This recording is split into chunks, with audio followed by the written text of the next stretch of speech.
Assalamualaikum warahmatullahi wabarakatuh. Apa kabar pemirsa Banjar TV? Semoga selalu dalam keadaan sehat walafiat dan penuh semangat. Senang sekali kami menjumpai Anda kembali tentunya kali ini dalam Lintas Banua Sepekan edisi Minggu 15 November 2020. Bersama saya Tirisni, kita ikuti berita selengkapnya.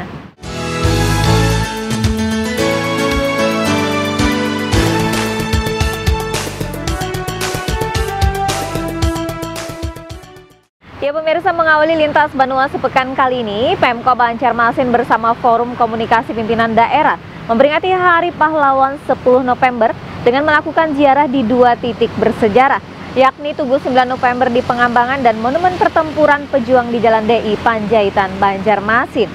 Sementara itu pula pemirsa, DPD KNPI Kalsel bersilaturahmi sekaligus menyerahkan bantuan sembako dan tali asih kepada para veteran pejuang 45 yang terlibat dalam perjuangan gerilya melawan penjajah Belanda.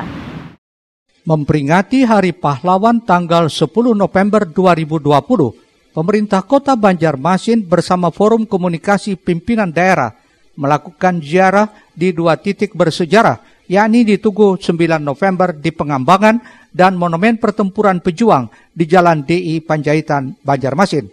Di Tugu 9 November, upacara ziarah dipimpin Dandim 1007 Banjarmasin, Kolonel CJE M. Liopola Ardiansa, dilanjutkan dengan peletakan karangan bunga.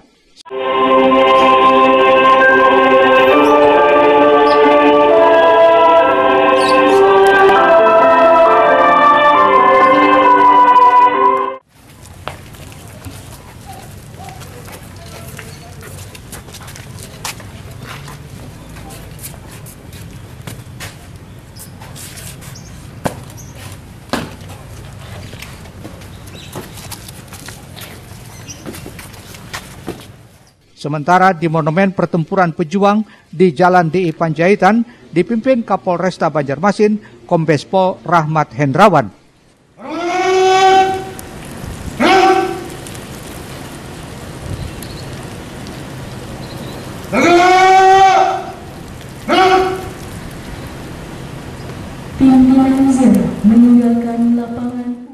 Usai melakukan ziarah, pelaksana tugas Wali Kota Banjarmasin Hermansah menyatakan, meski peringatan kali ini digelar sederhana, namun tak mengurangi rasa hikmat dalam menghormati jasa para pahlawan yang telah gugur. Melalui momentum ini diharapkan dapat mempererat persatuan masyarakat untuk bersama-sama memberantas COVID-19 yang saat ini masih melanda.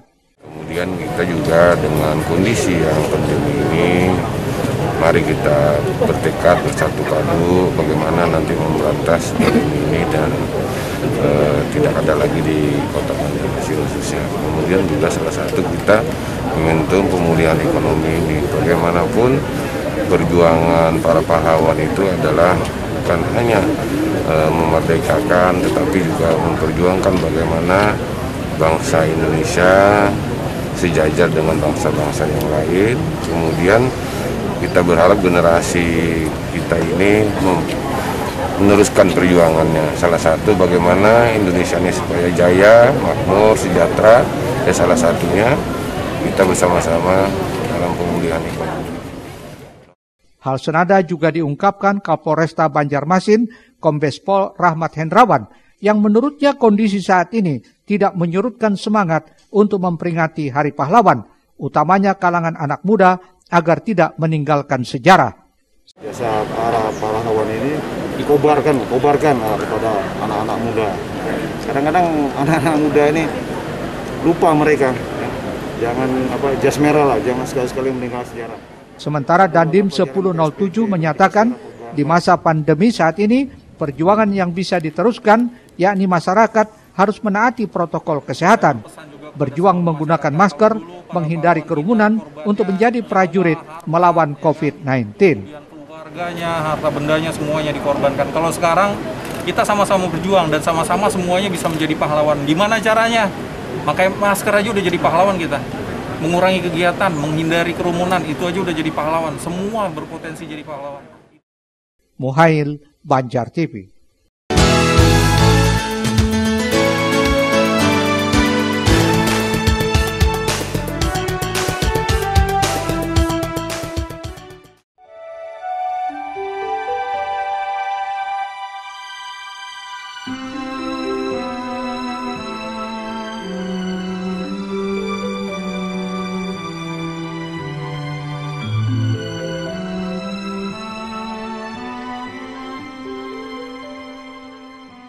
Momentum Hari Pahlawan 10 November 2020 dimanfaatkan DPD KNPI Kalsel untuk bersilaturahmi dengan para veteran pejuang 45 yang terlibat langsung dalam perjuangan melawan penjajah Belanda di wilayah Kalimantan Selatan. Dalam silaturahmi tersebut, para pemuda yang tergabung dalam organisasi kepemudaan terbesar ini memberikan bingkisan berupa sembako sekaligus tali asih. Sekretaris DPD KNPI Kalsel yang juga turut serta dalam ajang silaturahmi tersebut menyatakan kegiatan kunjungan ini rutin dilakukan setiap tahun.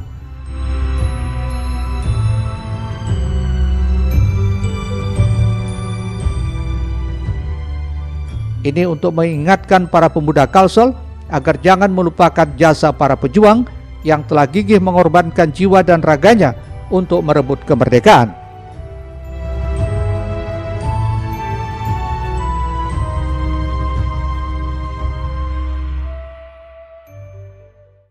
DPD KNPI Kalimantan Selatan mengadakan silaturahmi ke veteran-veteran pejuang yang ada di Kalimantan Selatan karena kita menyambut atau memperingati hari 10 November Hari Pahlawan. Jadi kami mengharapkan para pemuda Kalimantan Selatan khususnya harus mengingat dan melanjutkan perjuangan-perjuangan beliau untuk Indonesia lebih baik lagi. Kita memberikan ada sembako, berupa sembako dan ada uang sedikit yang kita berikan kepada para veteran. Semoga bermanfaat bagi beliau dan keluarga beliau. Salah seorang veteran pejuang 45 yang tinggal di kawasan Jalan Pekapuran Raya RT 08 RW 01 mengucapkan terima kasih kepada para pemuda Kalsel yang sudah peduli menyempatkan diri untuk bersilaturahmi.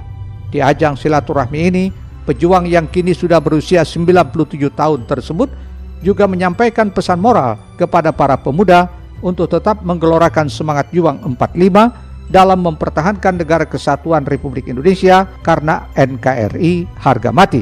Ini demi untuk menjaga kita bersama negara Republik Indonesia. Sebab dasar kita kan Pancasila. Dan kuati jangan berundur lagi Undang-Undang Dasar 45, Bhinneka Tunggal Ika, dan tidak boleh satu lagi apa ya? Ika, Pasalnya Indonesia ada bukan karena hadiah, akan tetapi buah dari perjuangan dan pengorbanan dari para pahlawan.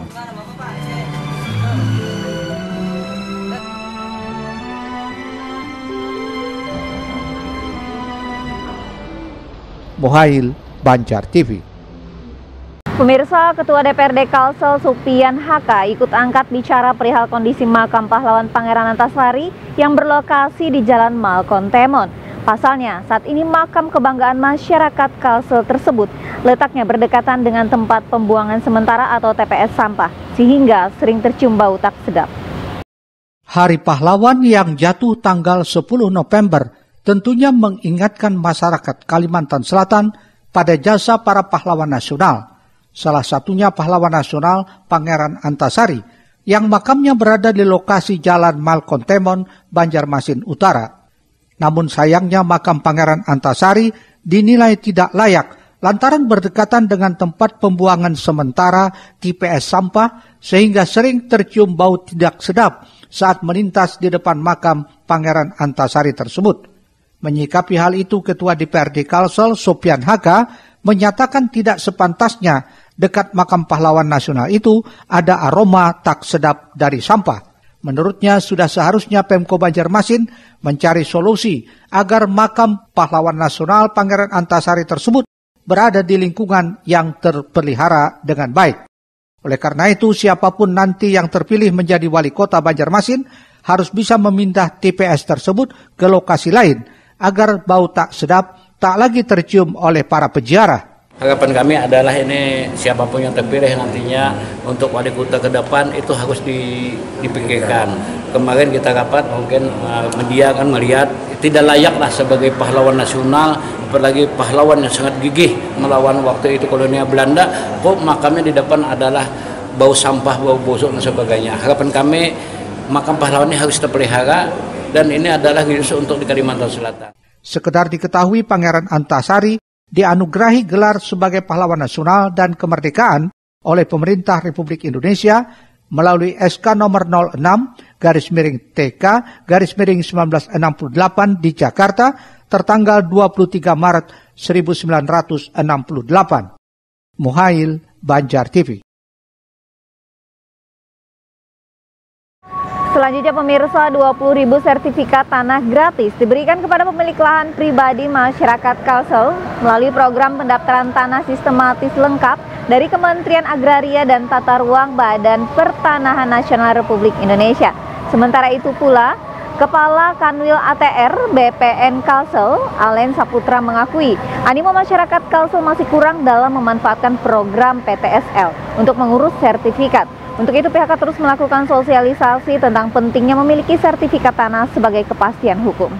Penyerahan secara simbolis 20.000 sertifikat tanah secara virtual kepada masyarakat Kalsel oleh Presiden RI Joko Widodo berlangsung di Gedung Idham Halid, Banjarbaru. Hadir dalam penyerahan sertifikat tersebut pelaksana tugas Gubernur Kalsel Rudi Resnawan dan Kepala Kanwil ATR BPN Kalsel Alen Saputra. Penyerahan 20.000 sertifikat di Kalsel ini merupakan bagian dari pembagian 1 juta sertifikat secara serentak di seluruh Indonesia pada akhir tahun 2020 melalui program PTSL.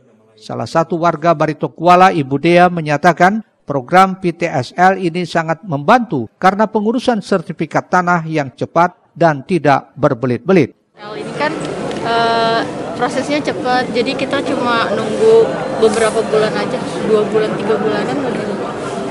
Alhamdulillah kita cepat aja ngumpulin KTP, terus langsung diurus gitu Bu, jadi cepat keluarnya, terus kita nggak perlu bolak-balik ke kantor pertanahan. Terus juga ada proses yang pakai elektronik juga, jadi prosesnya lebih gampang gitu. Kepala Kanwil ATR BPN Kalsel Alen Saputra menyatakan, dengan terbitnya sertifikat tanah, maka akan mengurangi potensi sengketa lahan di kemudian hari.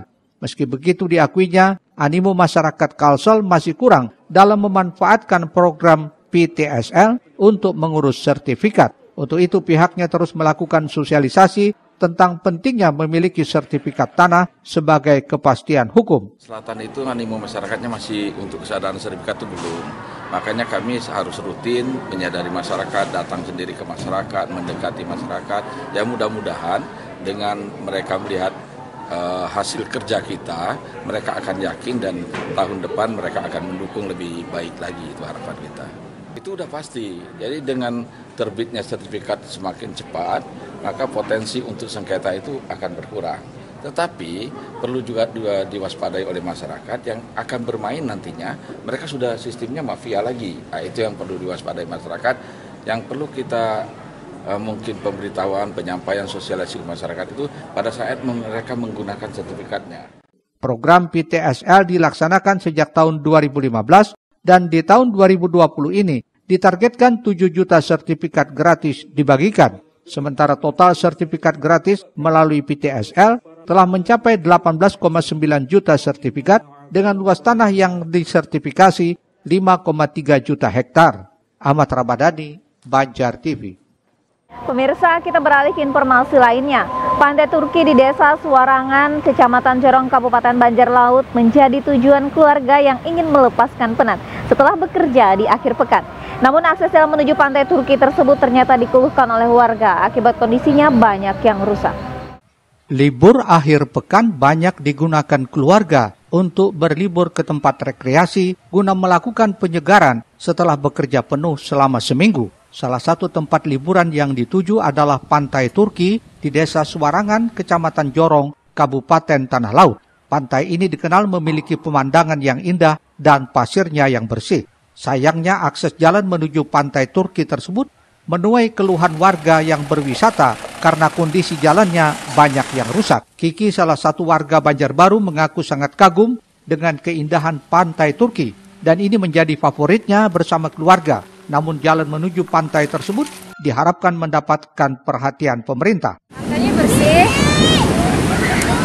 airnya jernih, cuman jalan menuju ke sini aksesnya agak sulit ya karena sempit, terus banyak jalan yang berlubang. Harapannya untuk kedepannya sih, karena ini pantai yang bagus. Favorit ya?